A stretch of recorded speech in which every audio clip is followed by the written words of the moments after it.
The section I found most interesting in our readings was the social spotlight. I found the article, "The Social Spotlight Increases Blindness to Change in Blindness" by T.J. Lawson in this section. And this study was very interesting to me. And then there were two groups they focused on. There was a no change group and a change group. In these groups, there were observers and target persons. Observers were those who were there to notice the change of sweatshirt, and then their target persons were the persons who were there to change the sweatshirt without telling anyone or giving off any hints about the sweatshirt. So during the no change group, the session was where the target person did not change sweatshirts.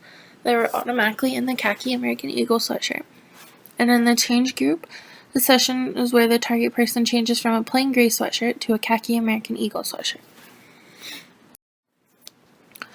The method for this research, there was 43 sessions, 20 no-change sessions, 23 change sessions, and then 4 sessions were dropped due to participant comments, or the target person was seen before the session, or anything else that could cause the observers to know and notice that the target person is wearing and what they've done before the session has occurred.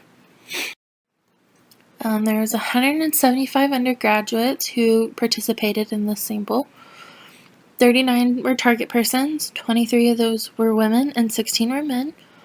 136 were observers, 91 were women, 45 were men.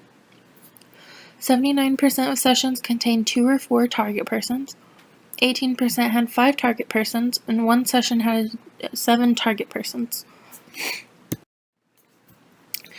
For the procedure of this study, there was one basic concept that they were there to see if how many observers can A, report American Eagle name, and B, describe change in sweatshirt.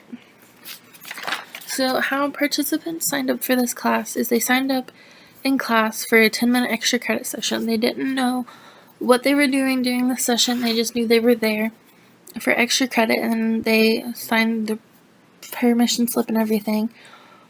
So during the change session, the target person would fill out the questionnaire along with everyone else while wearing the plain gray sweatshirt. And then they would they would go into a different room to give help without giving away what they were doing.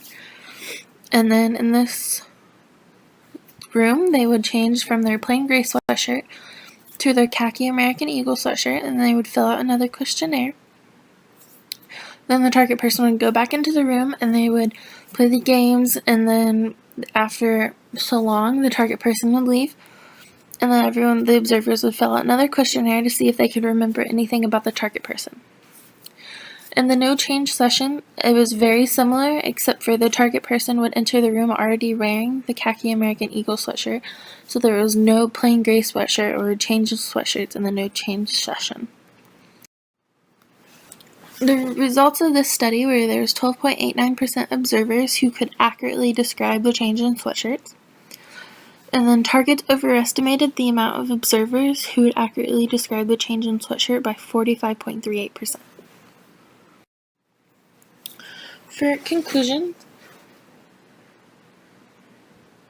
conclusions, the target person believed that more people were paying attention to them than the amount of people that were actually paying attention to them. This is called the social spotlight.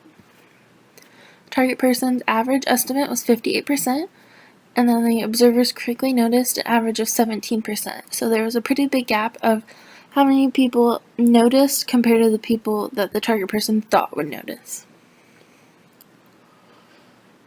And then the target people also thought that observers would give less attention to the American Eagle logo than they would the color, which was a really big thing because a lot of people noticed the color more than the logo. So my thoughts about this was the observers were too focused on the memory game than anything else going on in the room, so they weren't really paying attention to anyone, what they were wearing or what they were doing, because they were playing a memory game, so they were trying to pay attention to what was going on in this game because they wanted to win. It was a memory game. I also thought the questionnaire was bland. Questionnaire as if they noticed anything different about the target person. This led to many different topics, such as their shoes or their pants or their hair. Anything off topic of the sweatshirt is what this question led to. Observers gave less attention to the logo and they focused more on the color. There were a lot of observers who could notice that the color was different, but they couldn't tell the difference between the logo or what it was. They couldn't tell the difference about the logo, they just knew the color was different. I found a very highly interest in this study, and I hope you guys would too.